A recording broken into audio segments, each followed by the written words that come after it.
33. The word of the Lord came to Jeremiah a second time while he was still shut up in the court of the guard. Thus says the Lord who made the earth, the Lord who formed it to establish it, the Lord is his name. Call to me, and I will answer you, and will tell you great and hidden things that you have not known. For thus says the Lord, the God of Israel, concerning the houses of this city and the houses of the kings of Judah that were torn down to make a defense against the siege mounds and against the sword. They are coming in to fight against the Chaldeans and to fill them with the dead bodies of men whom I shall strike down in my anger and my wrath. For I have hidden my face from this city because of all their evil. Behold, I will bring to it health and healing, and I will heal them and reveal to them abundance of prosperity and security. I will restore the fortunes of Judah and the fortunes of Israel, and rebuild them as they were at first. I will cleanse them from all the guilt of their sin against me, and I will forgive all the guilt of their sin and rebellion against me.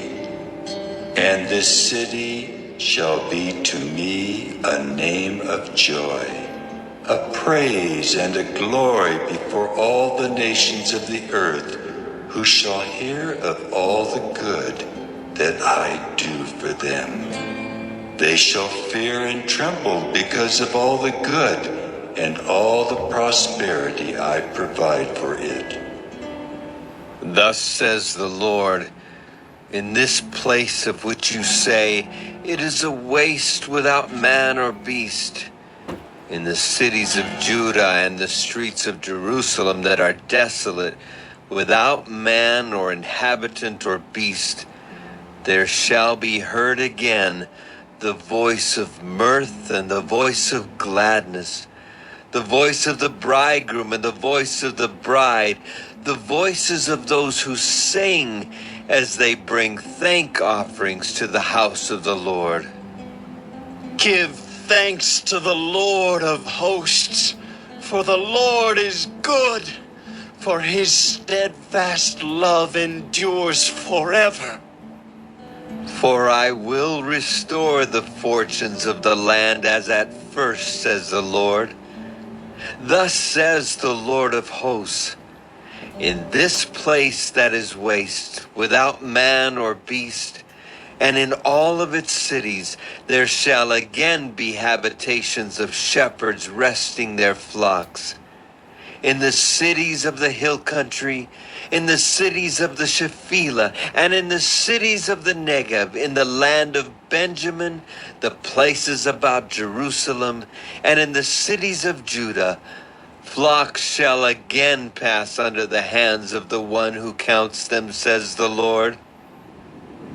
Behold, the days are coming, declares the Lord, when I will fulfill the promise I made to the house of Israel and the house of Judah. In those days and at that time, I will cause a righteous branch to spring up for David, and he shall execute justice and righteousness in the land. In those days Judah will be saved, and Jerusalem will dwell securely.